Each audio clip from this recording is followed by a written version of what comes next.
Kasalanan naman to ng anak ninyo eh. Kung bakit ko to ginawa sa kanya. Kahit nakukonsensya din ako, hindi ko na mapigilan dahil hindi ko na rin kayo kayang iwasan pa.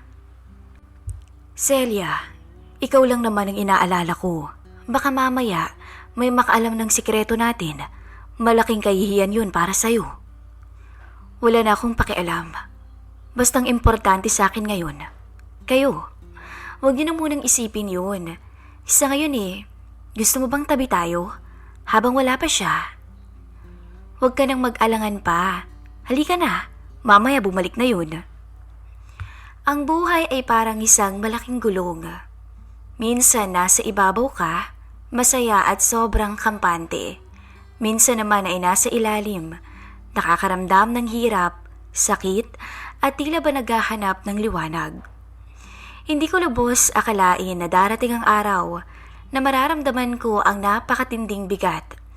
Para ba akong isang gulong na patuloy na umiikot at hindi alam kung saan ba paparoon. Akala ko'y magiging payapa ang buhay ko, pati na rin ang aking puso. Ngunit hindi pala. Sabi nga nila minsan ang pag-ibig ay dumarating sa pinakamalaking oras at maling tao. Ang nagpapagulo sa kung ano ang tama at mali at naglalagay sa ating puso sa isang napakahirap na pagsubok. Sino nga ba ang mag-aakalang mapapamahal ako sa ama ng aking asawa, sa aking biyanan na si Ben? Isang mapagpalang araw po sa inyo at sa lahat ng listeners ng channel na ito. Sana po ay pagpalain kayo palagi ng may kapala. Ako nga po pala si Celia. Hindi ko po tunay na pangalan. 28 years old. May asawa at anak na. 6 years na rin po kaming kasal ng aking asawang si Roger. Hindi niya rin tunay na pangalan.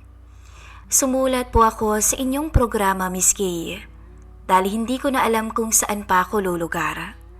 Sana sa pag-share ko sa inyo ng aking kwento, ay makahanap ako ng kasagutan kung ano nga ba ang dapat kong gawin. Si Roger ay ang asawa ko, 31 years old, masipag, madiskarte, at may simpleng pangarap para sa aming pamilya. Habang ako naman ay isang may bahay na nagnanais lamang ng kapayapaan sa buhay. Mayroon na kaming 2 anak, isang lalaki at isang babae, na parehas nang nag-aaral ng elementary. Maayos naman ang pagsasama naming 2 ni Roger sa mga nakalipas na taon.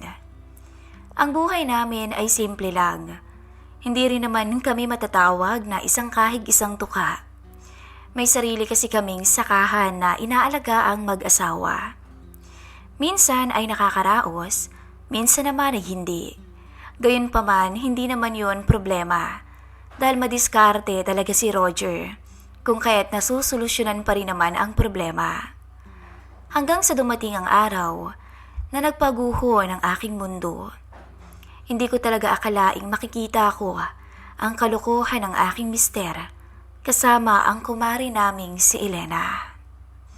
Doon po nagumpisa ang lahat. Kung paano tuluyang nagkalamat ang aming pagsasama at kung paanong ang pagmamahal ko sa kanya ay naibaling ko sa kanyang ama. Mabait na biyanan si Ben. 62 years old na po siya. May katandaan na pero malakas pa rin. Madalas siyang pumupunta sa bahay dahil siya ang naghahatid sa mga apo niya sa eskwelahan. Araw-araw ay hatid sundo niya ang mga anak ko gamit ang sarili niyang tricycle na naipundar niya noon. 2 ang naging anak niya. Si Roger na aking asawa ang bunso, habang ang panganay naman ay nasa Maynila na at doon na nagkaroon ng pamilya. Bihira na lamang ito kung makauwi. Biyudo na rin si Tatay Ben ng halos 1 dekada na. Namatay daw sa sakit na cancer ang asawa nito. Hindi ko naman sukat akalain, Miss Kay, nang dahil sa pagtataksil sa akin ni Roger, ay magagawan ko rin siya o magagawa ko rin siyang pagtaksilan at sa sarili nitong ama pa. Hindi ko alam kung paano ko ito nagawa. Basta ang alam ko lang ay unti-unti akong nahulog sa matanda. Tanda ko pa noon, araw ng Sabado. Napakainit ng araw na yun kahit hapon na. Kinabukasan kasi noon ay birthday ni Elena. Kapitbahay lang namin siya. Sabi ni Roger, pupunta raw siya sa bahay ni Elena para tumulong sa pag-aayos. Si Elena ay matalik kong kaibigan simula pa nung high school kami. Para ko na ring kapatid at halos araw-araw ay nasa bahay namin siya o kaya naman ako ang nasa kanila. Kaya wala akong duda. Wala akong bahid ng kahit konting pagdududa sa kanila. Kaya't hindi ko inakala na matagal na pala akong natuklaw ng ahas. Ninang siya ng panganay kong anak. Tahimik lang na babae si Elena. Matanda lamang ako sa kanya ng 1 taon. Dalaga pa siya, pero may boyfriend na isang afam. Maganda siya, maputi at makinis. Mahaba ang buhok at sexy. Siguro dahil hindi pa nga ito nagkakaanak. Sarili niya rin ang bahay na naipundar niya noong nag-abroad siya ng ilang taon. Mag-isa na lamang siya roon dahil wala na rin naman siyang mga magulang at nag-iisa naman siyang anak ng mga ito. Ako naman ay simple lang, medyo chubby na at morena. Kahit kasi gustuhin ko mang ayusin ang aking sarili, bumili ng mga pansariling pangangailangan, ay hindi ko magawa. Dahil ang ibibili ko ng aking mga gamit, ay ibibili ko na lamang para sa aking mga anak. Kinagabihan, nagpa siya akong sundan. Ang aking asawa, bit-bit ang daladala kong pandagdag sana sa iyahanda ni Maring Elena. Pagdating ko sa labas ng bahay nila, bukas ang bintana at may naririnig akong usapan. Huminto ako malapit sa pinto dahil narinig ko ang boses ng aking asawa pati na rin ang pagbanggit sa aking pangalan. Medyo nagtataka ako kung bakit napakatahimik sa loob. Akala ko kasi maraming tao ang bubungad sa akin. Hindi ko akalain, ang sumunod na makikita at maririnig ko ay ang siyang dudurog sa aking mundo. Narinig ko ang boses ni Elena na humihingal. Roger, tama na. Baka mamaya may makakita. Wala yan. Sigurado kong tulog na rin si Celia. Isa pa, wala na ngayong mga tao kanina nagsiuwian na para maaga sila bukas. Alam mo namang miss na miss kita, di ba? Pagbigyan mo na ako. Alam kong miss mo na rin ako. Bulong na sabi ni Roger at rinig na rinig ko rin ang paghagikgik ng kumari ko. Nakaisa ka na nga nung nakarang araw Pero sige na nga, kahit akong may birthday, ikaw ang reregaluhan ko. Malanding sabi pa ni Elena sa aking mister. Para akong binuhusan ng malamig na tubig noon, Miss Kay. Mula sa bintana, ay nakita ko ang dalawa sa sala, na kapwa iniibsa ng init ng isa't isa. Pinagkatiwalaan ko si Elena. Hindi ko akalain na magagawa niya sa akin to. Kitang-kita ko kung paano siya mapatingala sa labis na saya. Akalain mo yun, kaya pala wala nang ganang aking asawa sa akin tuwing gabi dahil nauuna pa sa akin si Maring Elena. Pinilit kong huminga. Pinilit kong pigilan ang luha na gustong kumawala sa aking mga mata. Ngunit hindi ko nagawa. Mabuti na nga lamang at madilim ang terrace nila, kaya't hindi rin naman ako nakita. Agad akong umalis. Hindi ko sila kinumpronta. Hindi ako nag-iskandalo. Ewan ko ba, nanginginig ako. Hindi muna ako umuwi sa bahay. Kinalma ko ang sarili ko. Pag-uwi ko, tulog na ang mga bata. Nakauwi na rin si Roger. Kalmado lamang to. Tila ba walang nangyari. Masiglang-masigla ito kung kaya't napakayum ako ng kamao. Nakahiga na siya noon sa kama at nagtitipa sa cellphone nito. San ka ba galing? Bakit ngayon ka lang? Kanina pa kita hinahanap. Nag-aalala pang tanong niya. Walang bahid ng hiya sa kanyang boses. Doon na ako nagalit, Miss Kay. Hindi ko napigilan ang galit at sakit na nararamdaman ko nang makita ang napaka-inosente niyang mukha. Napaka-plastic. Bakit ngayon lang ako? Dahil hindi ko kinaya ang nakita ko sa inyo ni Elena kanina, Roger. Hindi ka na nahiya? Hindi ka man lang ba natakot na baka may makakita sa inyong dalawa? Nalaki ang mga mata niya. Tila ba nagulat sa aking sinabi. Ano bang pinagsasabi mo, Celia? Pagmamaang-maangan pa niya. Nakita ko na, Roger. Nakita ko kayo. Kaya huwag ka na magsinungaling pa. Doon na nagsimula ang pinakamalaking away na nangyari sa pagitan namin. Umalingaw-ngaw sa buong bahay ang aming sigawan. Sa bandang huli, si Roger din naman ang sumuko. Nagpaliwanag siya, humingi ng tawad at lumuhod pa nga. Mabuti na nga lamang at malalayo ang mga kapitbahay namin. Sinabi niya na nadala lang siya at wala namang pagmamahal sa pagitan nilang dalawa. Tanging landian lang. Tsaka pauwi na raw naman yung boyfriend na afam ni Elena. Iniantay na lamang ang pagdating nito. Hindi na ako naniniwala sa kanyang mga paliwanag. Ang tiwala ko, Miss Kay, ay parang isang salamin na nabasag na kahit anong dikit mo, mananatili pa ring basag.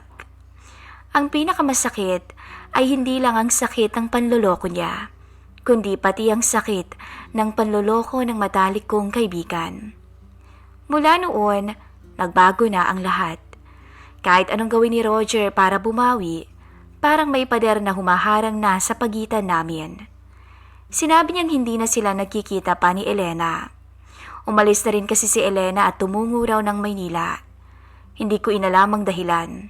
Wala na akong pakialam. Ang isang pagkakamali ng aking asawa ang siyang naging dahilan kung bakit ko rin naisipang lokohin siya. Nandidiri ako.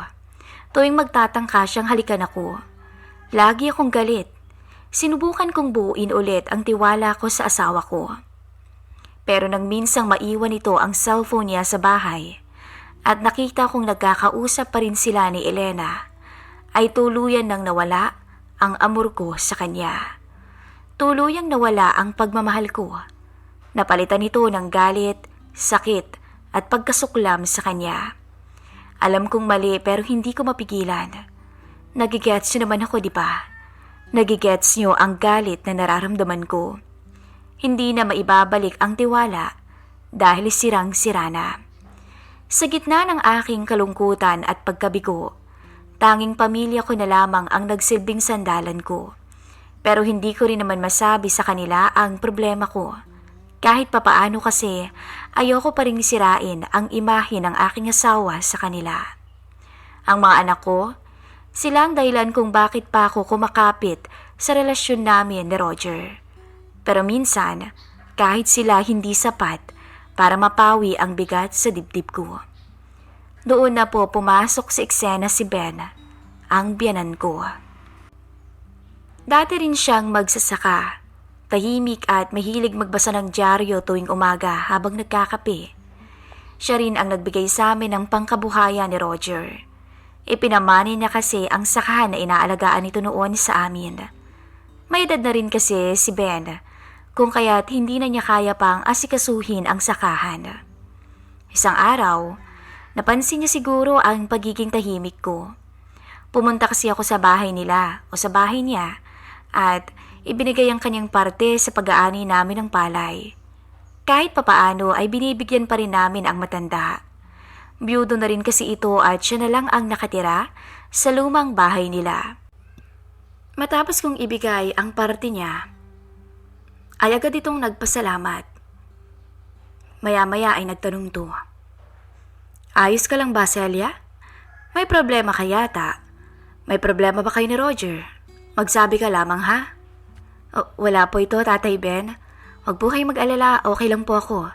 Sabi ko sa kanya. Ilang minuto rin akong tumambay roon.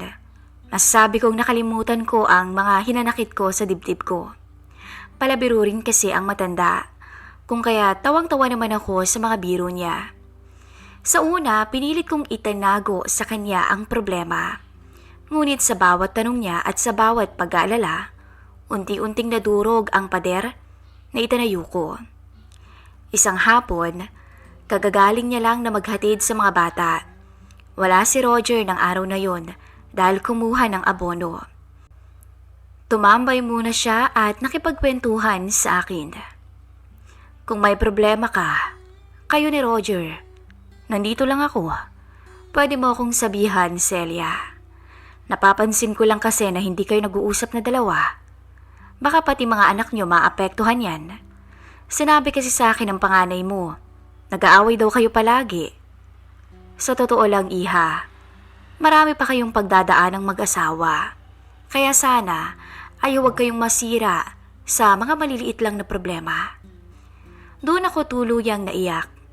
Ang lahat ng hinanakit, sakit at galit na matagal ko nang kinikimkim ay lumabas na lang bigla.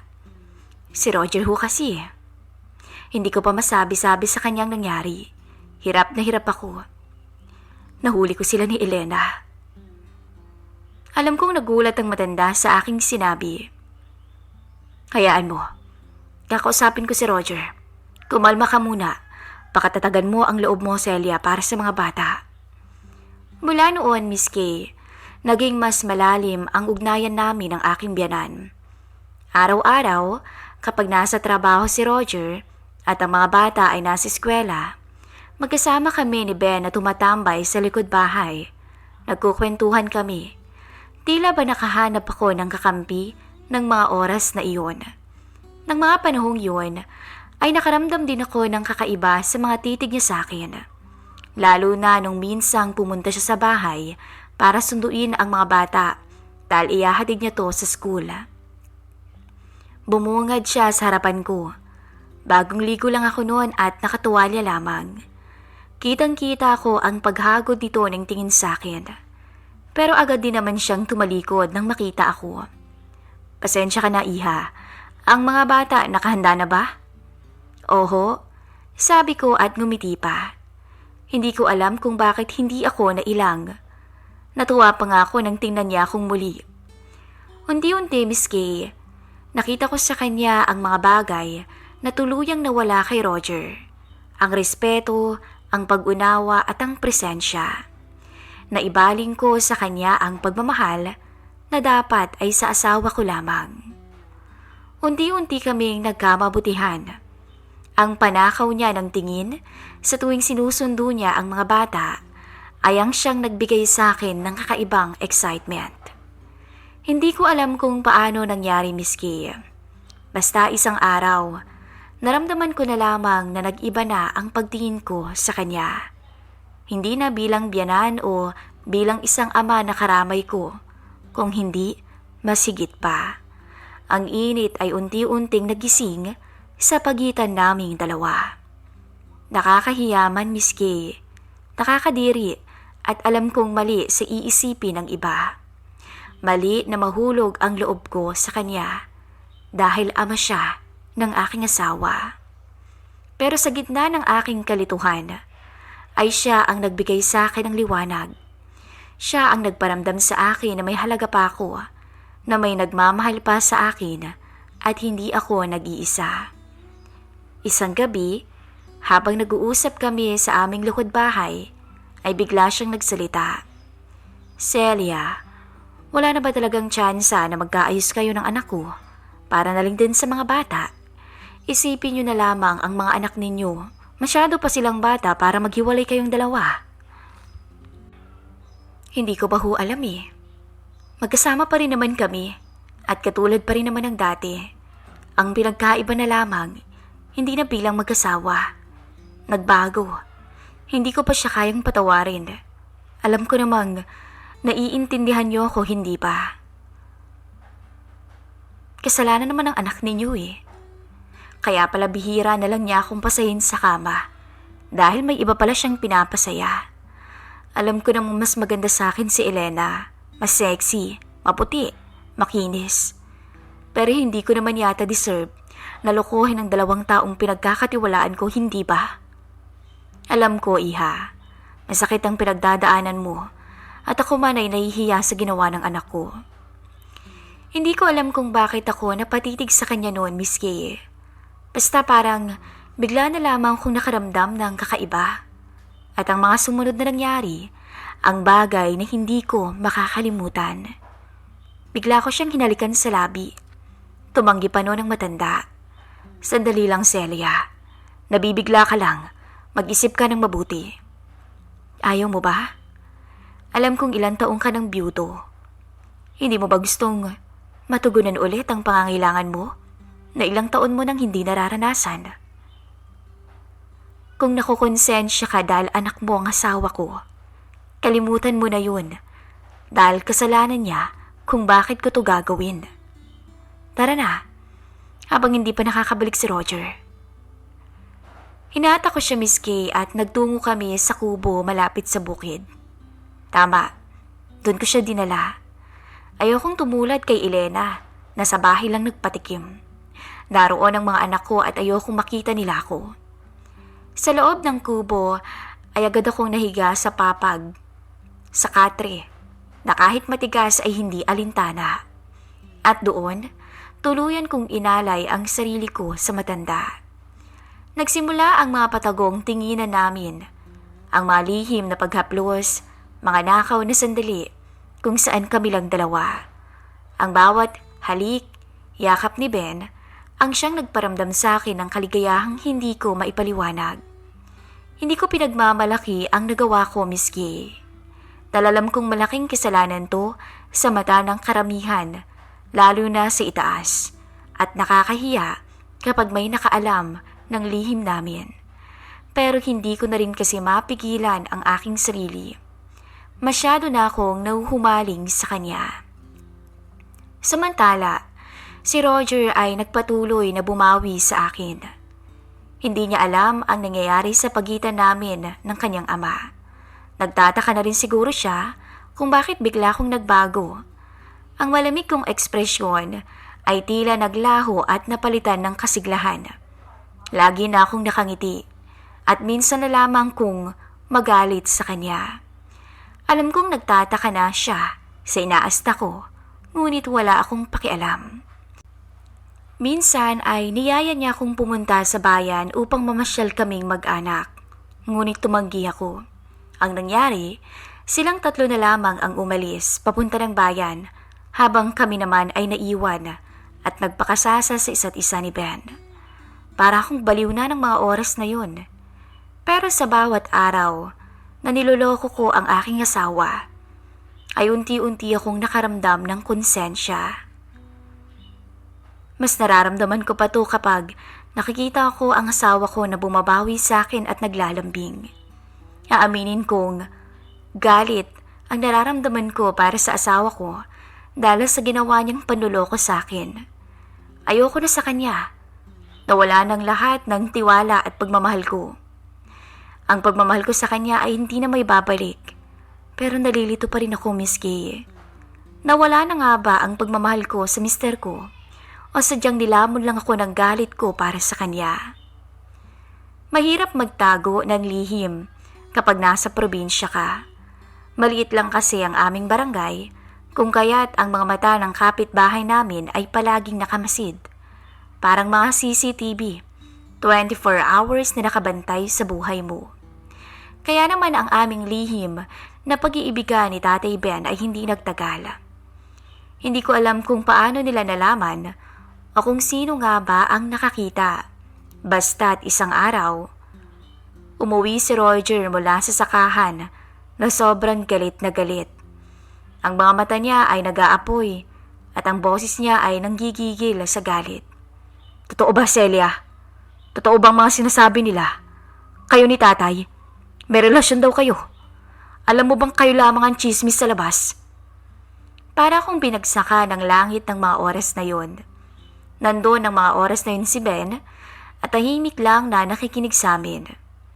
Hindi ko alam kung paano nalaman ng aking mister ang lihim namin, ngunit sobra akong kinabahan. Pero wala na akong magawa. Umamin ako sa kanya. Hindi ko itinago. Inamin ko ang lahat-lahat kay Roger, pati na kung paano kami nag-umpisa. Pinutol niya ang sasabihin ko nang magpapaliwanag sana ako. Nagkagulo na kasi. Malakas niyang sinuntok ang tatay niya. Hindi ko kinayang tingnan ng isang anak na sinasaktan ng sariling ama. Sobrang sakit ng nararamdaman ko noon, Miss Kay. Hindi ko alam kung anong gagawin ko. Kitang-kita ko noon kung paano dumugo ang labi ng matanda. Hindi ko na alam ang gagawin ko. Rinig na rinig ko ang iyak ng aking 2 anak, kung kaya't mabilis ko silang pinasok sa loob ng kwarto. Hanggang sa inawat ko sila. Hindi ko alam kung paano ko nagawa, ngunit naitulak ko si Roger at bumagsak ito sa sahig. Ang pinaka nakakagulat ay ang naging reaksyon ng asawa ko sa huli. Akala ko kasusuklaman niya rin ako katulad ng ginawa ko sa kanya nung mahuli ko si Elena. Akala ko magagalit siya sa akin. Akala ko itatakwil niya ako at pandidirian niya ako. Ngunit kabaligtaran to ng aking inaasahan. Pagkatapos ng lahat ng galit at sakit, hindi ako makapaniwalang niyakap ako ng asawa ko ng bigpit. Celia, kahit ano pang nangyari, tanggap pa rin kita dahil mahal kita. Humihingi ako ng tawad sa nagawa ko dati. Alam kong ginawa mo lang to para makaganti sa akin, kaya tama na. Napaawang ang labi ko sa mga oras na yun. Paano niya ako nagawang patawarin at tanggapin? Samantalang ako, hindi ko siya magawang patawarin sa nagawa niyang kasalanan sa akin. Matapos ang lahat ng nagawa ko sa kanya, matapos ang lahat ng sakit na dinulot ko, ay tanggap pa rin niya ako. Ang sinabi niya sa akin ay hindi nagdala ng kaginhawaan. Ngunit mas tumindi pa ang naramdaman kong konsensya. Wala akong nagawa kundi ang tingnan na lamang si Ben ang malungkot. Para bang nangungusap ang aming mga mata hanggang sa unti-unti siyang tumayo at umalis ng bahay. Humingi pa to ng tawad sa anak niya, ngunit hindi na lang to pinansin ni Roger. Sa ngayon, Miss Kay, narito pa rin ako sa aming bahay. Bumabawi pa rin at sinisikap ni Roger na ayusin ang lahat sa amin. Alam kong mahal niya ako. Ngunit ako, hindi ko rin talaga alam ang nararamdaman ko sa kanya. Nahihiya ako. Nakukonsensya ako sa ginawa ko. Na hindi na nga ako lumalabas ng bahay dahil talamak pa rin ang chismis tungkol sa akin. Hindi ko alam kung paano haharapin ang asawa ko at kung paano siya pakikitunguhan sa kabila ng kasalanan ko. Masakit na makita siyang nagpapanggap na okay ang lahat, na para bang walang nangyari sa amin, pero ang totoo ay may lamat na ang relasyon naming dalawa. At si Ben, nakakulong din siya sa bahay niya. Hindi na rin kami nag-uusap tulad ng dati. Alam kong mas nakakahiya ang nagawa kong kasalanan kesa sa nagawang panloloko sa akin ng asawa ko. Dahil mas nakakahiyang pinatulan ko ang kanyang ama. Ano nga bang gagawin ko? Nalilito ako. Kakausapin ko pa ba si Ben o kakalimutan ko na lamang lahat at muling buuin ang pamilya ko? Sana sa pamamagitan ng inyong channel, Miss Kay, ay makahanap ako ng kasagutan sa aking mga katanungan. Sana'y matulungan niyo akong makabangon sa pagkakadapa at makahanap ng kapayapaan sa gitna ng gulong aking kinakaharap. Tatanggapin ko kung anumang komento ang mababasa ko sa inyong channel, Miss Kay. Nagmamahal, Celia.